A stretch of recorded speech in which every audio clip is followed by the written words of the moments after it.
Bogotá fue el más fuerte. Las Águilas Negras hicieron como 291 amenazas a través de panfletos a líderes y defensores. Hoy no podemos tener miedo ni llenarnos de temores. Él no lo tendría. Él avanzaría y continuaría luchando. La mejor forma en que podemos hacer honor a su memoria es continuar siempre adelante, organizando, concientizando, movilizándonos y luchando junto al pueblo como él lo hizo.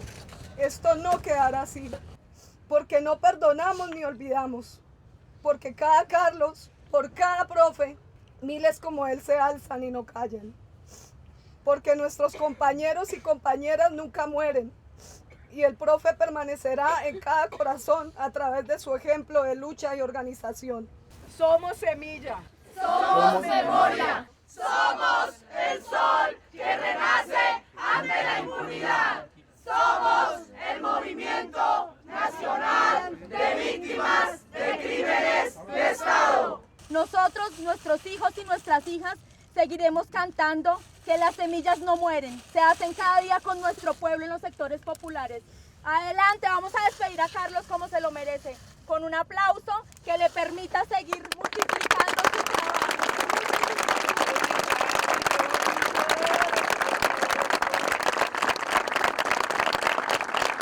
¡Por nuestros muertos! ¡Ni uno de silencio! ¡Toda una vida que combate! Carlos era, cuando yo lo conocí, un estudiante de la Universidad Pedagógica. Carlos era un excelente pedagogo, era una persona interesada por la reconstrucción de la memoria de las víctimas del país, era una persona que trabajó y dedicó gran parte de su vida al reconocer y a hacer memoria de las víctimas en Colombia. Nos tienen miedo y por eso nos asesinan de espaldas, por eso nos asesinan sin armas, por eso nos asesinan de rodillas. Nos tienen miedo porque no son capaces de mirar al otro a la cara y contarle y cantarle y decirle que creemos en un mundo diferente. Era una persona que dedicó su vida a una apuesta por transformar el país, por trabajar desde los barrios. Eso hacía en sus últimos meses, en sus últimos momentos estaba trabajando desde los barrios, y Carlos era una persona que pues era terco en transformar, en construir. Él salió a las 3 de la tarde de su casa, iba para una reunión en Teusaquillo, llevaba apenas lo de los pasajes aproximados de ida y vuelta, y aparece asesinado en el municipio de Gachancipá, a 60 kilómetros, en la vereda San Bartolomé, en la parte de las Marraneras. Pues el Congreso de los Pueblos justo unas semanas antes venía denunciando una serie de amenazas que han venido sucediendo contra personas del Congreso de los Pueblos, como igualmente contra defensores de derechos humanos, contra líderes sociales. Es decir, estamos en un contexto en el que no creemos ni que sea un accidente ni que sea una cosa casual. Voy a recoger las cosas que un día quisieron que dejara atrás. Aquellos que me dijeron que cantarle al pueblo era criminal. Voy a recoger mis sueños, mi vieja guitarra, mi forma de amar. La esperanza de mi gente que pese al destierro no deja de andar. Lo que hemos notado es que las amenazas persisten, son mucho más direccionadas, mucho más selectivas y apuntan directamente a acabar, desestructurar o golpear fundamentalmente una organización social. ¿Qué quiere decir esto? Ya no son las masacres de 10 o 15 personas, sino que le pegan a una persona y con eso destruyen la organización social. Mucho más selectivo. Bueno, para nosotros, efectivamente, quienes están detrás de estas amenazas, las más concretas han sido el paramilitarismo en Colombia, que supuestamente ya no existe, pero pues que el Bloque Capital y las Águilas Negras han mandado sus comunicados muy específicos alrededor del Congreso de los Pueblos, y por supuesto el conjunto del movimiento social, nos sentimos amenazados con la muerte de Carlos Alberto Pedraza. Hay un momento de persecución, un momento en el cual lo que se evidencia es que sí hay otra vez como esa oleada de violencia de quienes quieren atacar al movimiento social y sobre todo quienes quieren atacar el proceso de paz y la posibilidad de justamente de soñarse un país en paz pero con transformaciones sociales, un país que tenga paz con cambios, que paz con transformaciones, y eso es lo que estaba construyendo Carlos y por eso es que creemos que lo asesinaron. 50 miembros de Marcha Patriótica han sido asesinados los últimos años. Líderes de restitución de tierras ya van un poco más de 60 en los últimos 5 años. El tema de periodistas muertos, pues van 2, pero las amenazas son grandísimas. El tema de líderes estudiantiles van como 7. No solamente a los que amenazan, los están asesinando, sino que la estrategia tanto del paramilitarismo, de las Águilas Negras y pues hay que decirlo, de los crímenes de Estado, está haciendo empezar a golpear, como en algún tiempo lo hicieron con el movimiento A Luchar y con el movimiento de la Unión Patriótica, a todos sus líderes de base y desarrollar una guerra escalonada contra el movimiento social. Eso es lo que estamos impidiendo que se repita con las denuncias y la visibilización que agradecemos desde todos los medios y espacios comunicativos. Tenemos que decir de la aparición de algunos panfletos amenazantes contra medios de comunicación que están del lado del sector social, que están denunciando periódicamente este tipo de situaciones, que están visibilizándolas, como es el Canal Capital, el periódico Torceando Sin Frontera y otros medios alternativos, Colombia Informa, que han sido declarados objetivo militar por esa acción de informar verdaderamente a la ciudadanía y de denunciar lo que está ocurriendo.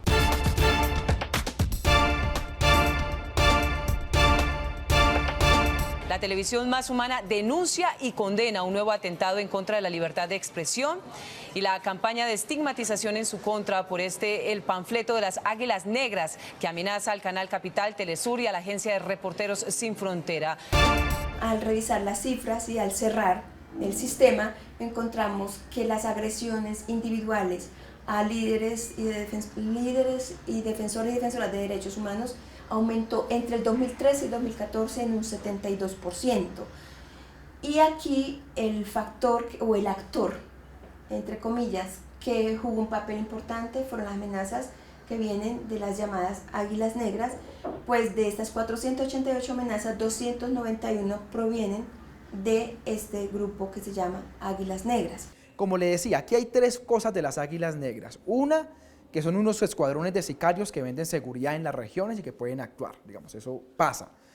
Algunas BACRIN utilizan ese nombre para hacer fechorías y colocan el nombre Águilas Negras, como en Venezuela o en Ecuador. Y la tercera, como le decía, eran gente que utilizaban, amenazaban o amedrentaban y utilizaban ese nombre. En el caso de las recientes amenazas contra Piedad Córdoba, contra Iván Cepeda o contra nosotros mismos, esta tercera opción cobra más fuerza, es decir, que serían algunos sectores en contra del proceso de paz o en contra del tema de restitución de tierras, que estarían utilizando este nombre. Algo que llama la atención en todo caso es que las diferentes amenazas tienen como 3 grandes similitudes, digamos, en los últimos años. Van dirigidas contra personas que apoyan el proceso de paz o líderes de restitución de tierras. Se hacen masivamente y coordinadamente, es decir, eso demuestra que esa teoría de que es una persona detrás de un computador que lo hace es medio complejo. Hay unos mínimos niveles de inteligencia, se saben los nombres de los defensores de derechos humanos, los nombres de los periodistas, las direcciones a donde llegan como a nosotros, es decir, sí hay ciertos niveles de inteligencia, esto no es algo aislado. Y lo tercero, y que es muy importante, es que mantienen el discurso contrainsurgente. Son 3 características que usted en los últimos 4 o 5 años ve en todas las amenazas. Esto obviamente significaría que sí hay unos mínimos niveles de coordinación y de inteligencia. ¿Quién es esa ultraderecha? O si es la ultraderecha o no, es difícil saberlo, pero sí hay unos niveles de coordinación territorial en eso. No, en septiembre del 2014 llegaron a los correos de varias organizaciones amenazas de muerte firmadas por Águilas Negras, en las que aparecía el nombre de más de 90 personas, incluyendo el mío, y nosotros pues lo primero que hicimos fue denunciar ante la Fiscalía y poner en conocimiento al gobierno pues de estas amenazas, porque nosotros pensamos que estos grupos hacen parte del paramilitarismo histórico en este país, así hoy tengan un nombre nuevo, un nuevo nombre, ¿no? En las regiones, las comunidades los llaman paramilitares. Digamos, el nombre de Bacrín, grupos criminales, para ellos no ha habido cambio, porque los políticos que estaban aliados con paramilitares, los empresarios, la élite económica, siguen en las regiones. Entonces, si usted va a Córdoba, de 350.000 reclamaciones que se esperaban de tierras, van como 60.000. Digamos, la gente tiene mucho miedo y allá dicen que allá nunca hubo desmovilización. Vamos. Y por otro lado, tú tienes la versión del Estado, del Ministerio de Defensa, que dicen que son estructuras criminales meramente dedicadas al narcotráfico. Lo que hemos encontrado nosotros es que esto es mucho más complejo. ¿En qué se parecen? En que siguen teniendo vínculos con sectores de la fuerza pública y políticos. ¿En qué se parecen? Que siguen manejando un discurso contrainsurgente. ¿En qué se parecen? Que tienen todavía capacidad de presencia y control territorial. ¿En qué se diferencian? Ya no andan uniformados, no andan con armas largas. Sus alianzas con políticos y sectores de la fuerza pública son regionales, ya no son a nivel nacional. Entonces sí han habido algunas variaciones y ahora operan, de forma mucho más descentralizada.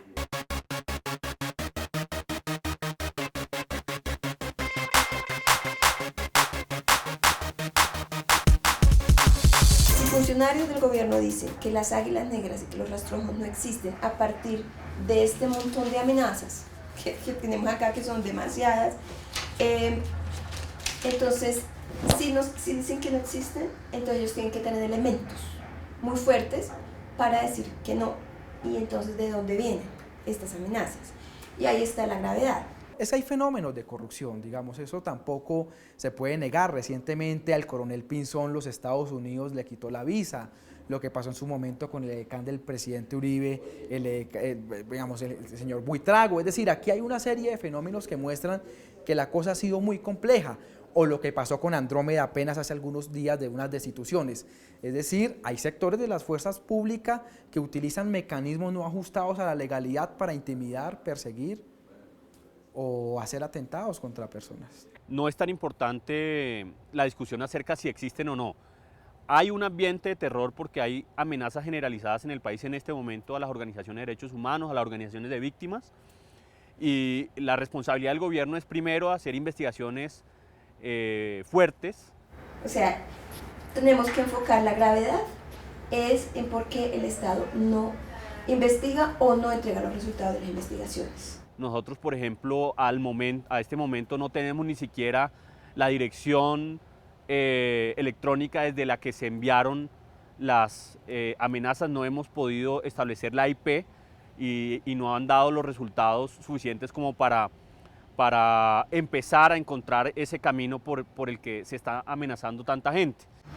La Fiscalía dice nosotros y actualmente dice nosotros no podemos investigar de oficio. Le decimos, ¿pero por qué? Si hay 10.000 casos, pues por lo menos cojan un porcentaje y lo investigan de dónde vienen las amenazas. No, eso lo tienen que hacer ustedes como sociedad civil y decirnos a cuáles investigamos. Nosotros no tenemos ni la capacidad ni es nuestro papel.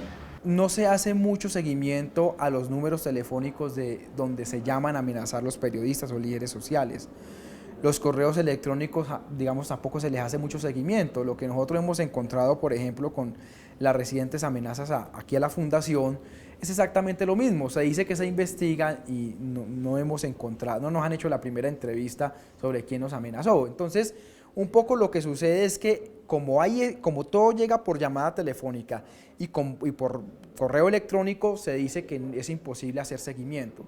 Realmente a nivel regional sí es posible hacerlo, pero bueno, se ha dicho que no. Entonces, tenemos situaciones como el reciente líder del Congreso de los Pueblos, que fue asesinado, al parecer fue sacado de Ciudad Bolívar y apareció en Ganchazipá. Consideramos que el golpe más fuerte que haya recibido la cumbre en los últimos días ha sido la desaparición forzada del compañero Carlos Pedraza, hechos que inician en Bogotá, de acuerdo a la reconstrucción de los hechos que hemos tratado de hacer socialmente y desde el trabajo y su familia, y que culminan con el hallazgo del cuerpo sin vida en un municipio a aproximadamente 60 kilómetros de la ciudad. ¡Por nuestros muertos! ¡Ni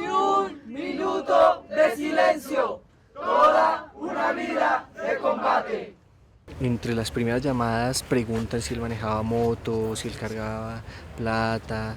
Entonces intuimos que se quiere llevar la ruta de su asesinato hacia un móvil común, y pues efectivamente es un móvil político por el perfil de dirigencia que Carlos Alberto tenía dentro del movimiento del Centro Oriente y dentro del papel que cumplía en el Congreso de los Pueblos e incluso en la Cumbre Nacional Agraria, Étnica y Popular, que desarrolló las jornadas de movilización más importantes en el país en el último tiempo. Hemos tenido contacto con el Alto Consejero para los Derechos Humanos, quien se ha comprometido también a solicitarle a la Fiscalía General de la Nación, de acuerdo a nuestra pretensión, para que sea la Unidad de Derechos Humanos quien lleve el caso y que en este caso la investigación corra por un fiscal especializado, pero además acompañado por investigadores del Cuerpo Técnico de Investigación. Estamos exigiendo, por supuesto, al Gobierno Nacional elevar el perfil de la investigación a nivel de la Fiscalía y de la Unidad de Derechos Humanos para que no vaya a quedar en la impunidad del caso como un caso común y corriente.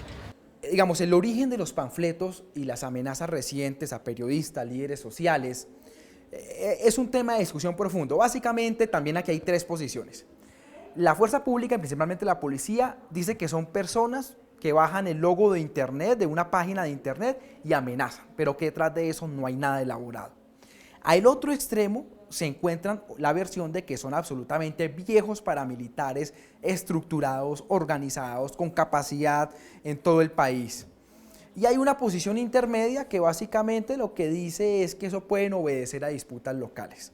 Lo que hasta el momento ha podido rastrear la Fundación Paz y Reconciliación, básicamente son algunas personas del nivel regional y algunos agentes estatales que amenazan a víctimas para que no pidan restitución de tierras, el tema de delitos sexuales o temas de reclutamiento de niños, tema de desaparición forzada, es decir, mucha gente que aún está en libertad, que está impune después de toda la expansión y la violencia paramilitar, utiliza estos escuadrones para amenazar.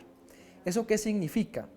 Que estas estructuras que amenazan no tienen un alcance nacional, digamos, no es como los viejos paramilitares, pero sí tienen la capacidad de financiar sicarios para que actúen contra determinadas personas.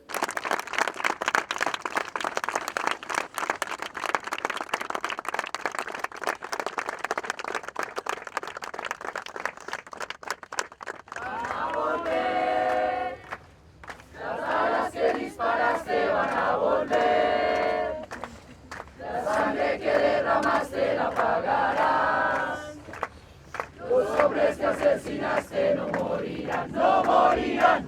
Ya se tiene la causa de la muerte, y la causa de la muerte es un impacto de bala que es producido a corta distancia por la parte trasera del cráneo de Carlos y que tiene un orificio de salida mostrando obviamente que se trata de una ejecución extrajudicial. Los hallazgos básicos de la autopsia: un hombre joven, cuidado, bien vestido,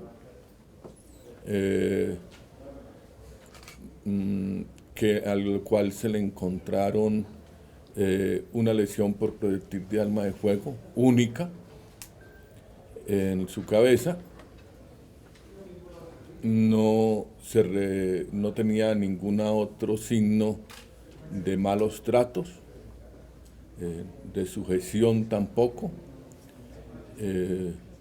no tenía ninguna otra lesión asociada distinta a las producidas por la herida por proyectil de arma de fuego. Nosotros no podemos, como movimiento social, asegurar ningún responsable de este delito político contra nuestro movimiento social y efectivamente que se materializa en Carlos Alberto Pedraza. Evidenciamos que en la historia colombiana se puede demostrar con bastante facilidad, desafortunadamente, que el contexto político hace que los líderes sociales sistemáticamente vengan siendo asesinados y primero desaparecidos.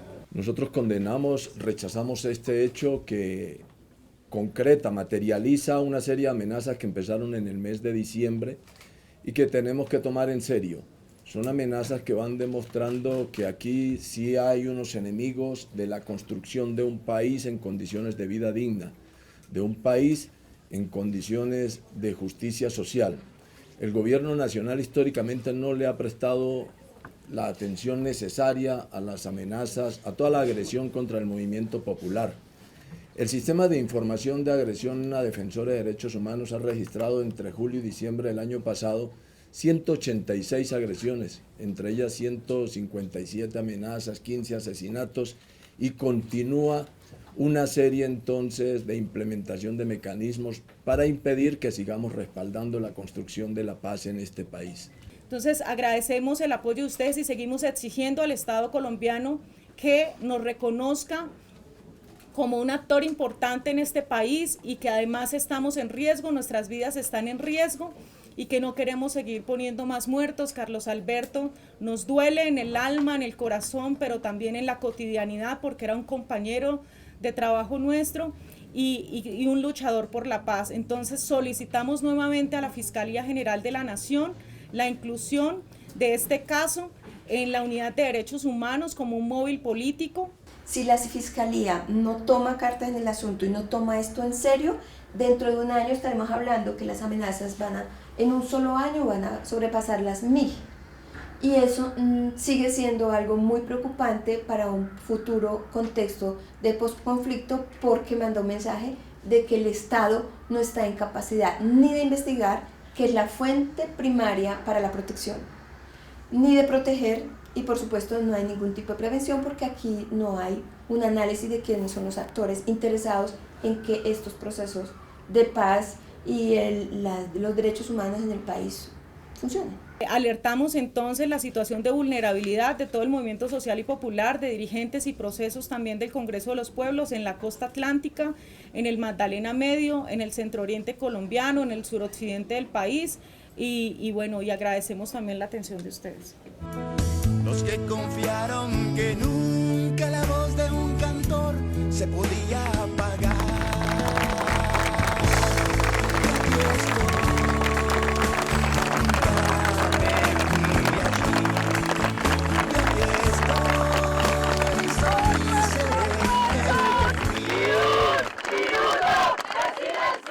Esto siempre pasa cuando estamos muy cerca de las elecciones, cuando estamos muy cerca de un proceso de paz, es decir, cuando estamos en puntos de inflexión, esas amenazas se disparan.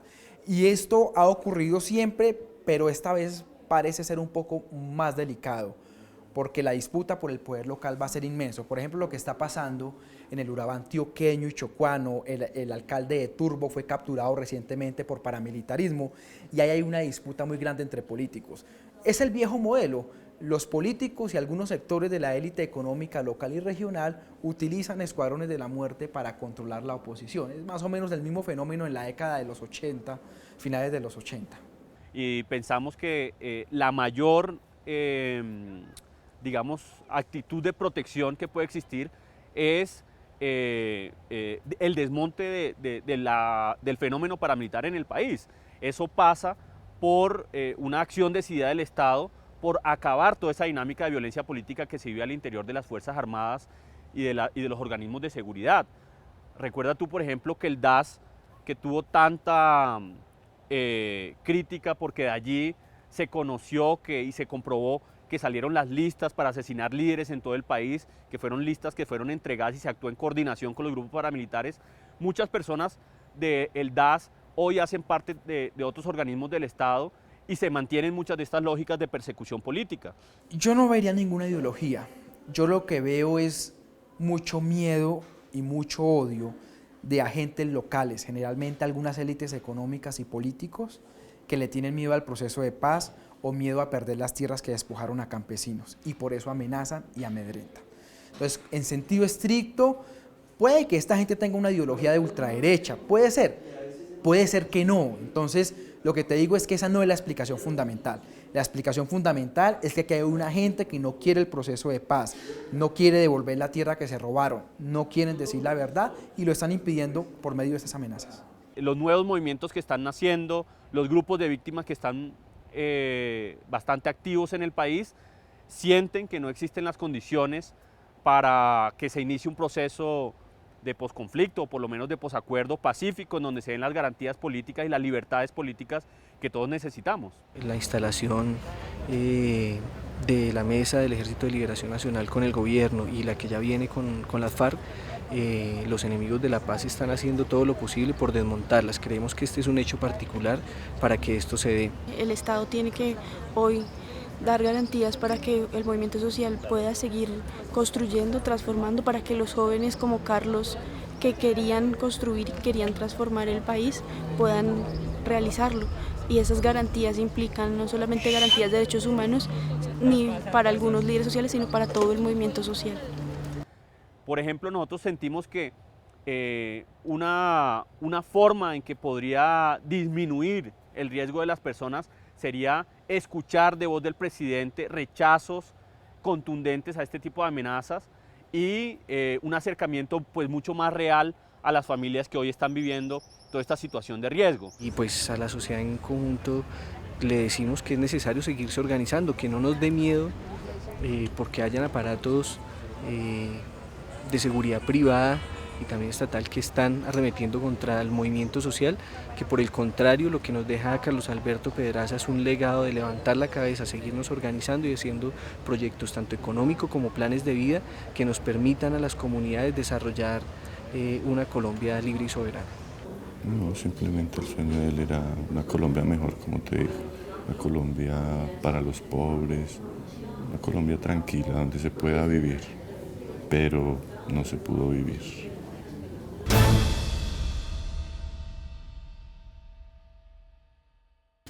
Hasta siempre, Carlos, portador de sueños.